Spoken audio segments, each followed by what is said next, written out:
Estime de soi. L'estime de soi est définie comme l'auto-évaluation de soi et par rapport aux autres. En psychologie, une faible estime de soi est à l'origine de la plupart des problèmes psychologiques et émotionnels. Et une estime de soi exagérée ouvre la porte au narcissisme.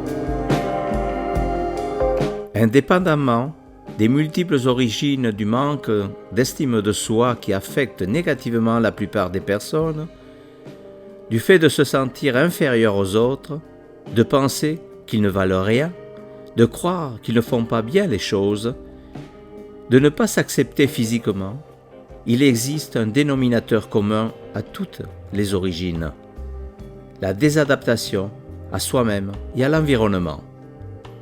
C'est-à-dire que la société a déterminé, inventé certaines valeurs, un style de vie certaines normes sur l'apparence physique, mode, encadrant le travail et la réussite sociale et définissant les couples idéaux pour être heureux.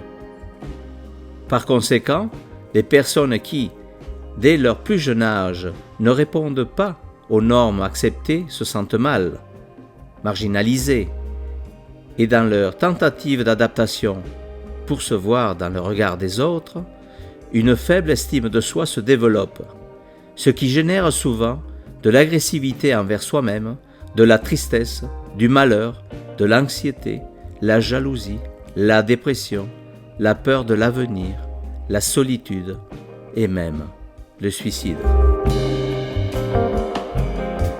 En outre, derrière la société se cachent les intérêts d'une minorité croissante. Et à travers la reconnaissance sociale tant désirée se cache l'achat excessif et superflu de biens et de services.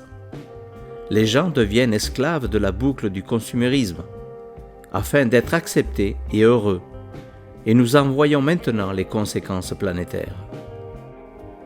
Le système éducatif et social favorise les divisions et la compétitivité insensée. Aujourd'hui, nous pouvons constater le déséquilibre humanitaire et planétaire où nous ont conduit les valeurs si chères aux sociétés. Les personnes qui pratiquent des sports intenses au quotidien et de manière obsessionnelle, les personnes qui travaillent des heures et des heures sans pause de peur de rentrer chez elles, les personnes qui fument, se droguent, qui boivent de l'alcool, prennent des anxiolytiques, etc., cherchent à s'échapper d'elles-mêmes en calmant leur manteau agité. Je dis que toute la société est plus ou moins malade, déséquilibrée. Très peu de personnes peuvent profiter d'une promenade tranquille, en solitaire, sans être tourmentées par 1000 pensées et craintes. Il en résulte que les personnes éprouvent le besoin de s'unir à des groupes d'affinité afin d'éviter d'être seul avec soi-même. La masse a une estime de soi qui fluctue, monte ou descend, tout comme la bourse en fonction du nombre d'applaudissements, de reconnaissances et de likes reçus. Les personnes ont un besoin impérieux d'être reconnues et aimées à tout prix.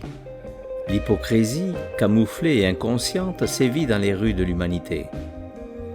Le travail permet de subvenir aux besoins fondamentaux de la vie: eau, nourriture, maison, partenaire, enfants, compagnie.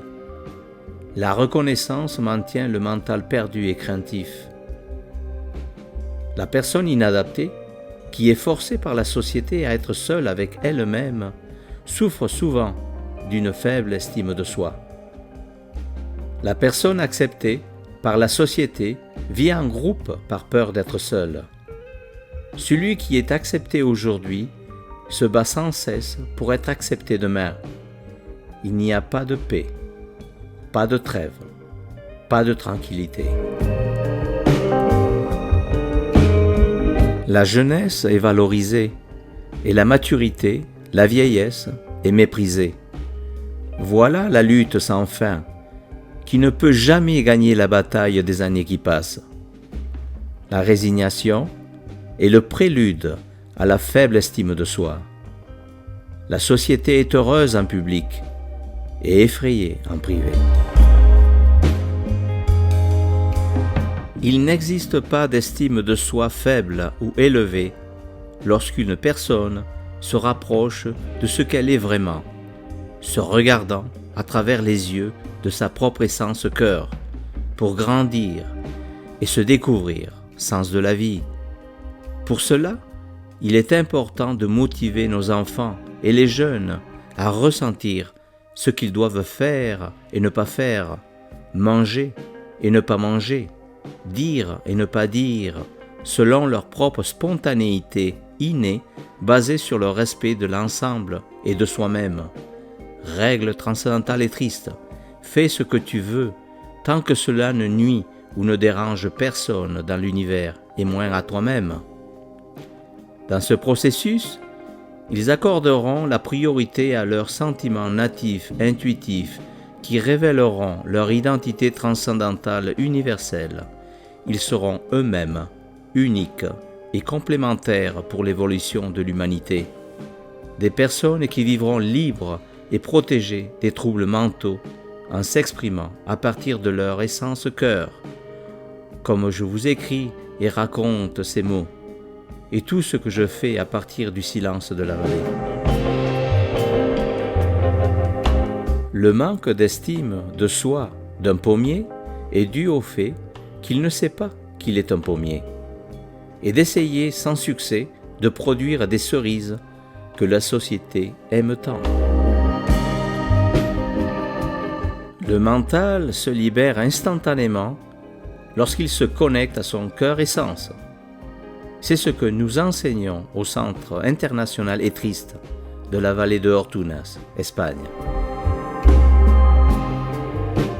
Une étreinte transcendantale pour vous.